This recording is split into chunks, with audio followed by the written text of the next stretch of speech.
আজকে আমি তোমাদের জন্য নিয়ে চলে এসেছি নতুন একটা রেসিপি। সেটা হচ্ছে কাতলা মাছের রেজালা রেসিপি। এখানে আমি কাতলা মাছ নিয়ে নিয়েছি, সেটাকে লবণ দিয়ে মাখিয়ে নিয়েছি। তারপর কড়াইয়ে তেল দিয়ে আবারও অল্প পরিমাণে লবণ দিয়ে দিলাম। তারপর মাছগুলোকে এপিট ওপিট অল্প হালকাভাবে ভেজে তুলে নিলাম। তারপর কুচিয়ে রাখা পেঁয়াজটাকে গরম জলে সেদ্ধ করে নিলাম। এখানে আমি হলুদের ব্যবহার করব না এই রান্নাতে।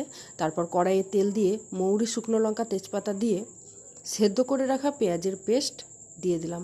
পেঁয়াজের পেস্টটাকে ভালোভাবে ভেজে নেওয়ার পর আদা, রসুন আর কাঁচা লঙ্কার পেস্ট দিয়ে দিলাম। সেটাকেও ভালোভাবে ভেজে নেওয়ার পর কাজু আর পোস্ত পেস্ট করে সেটাও দিয়ে দিলাম।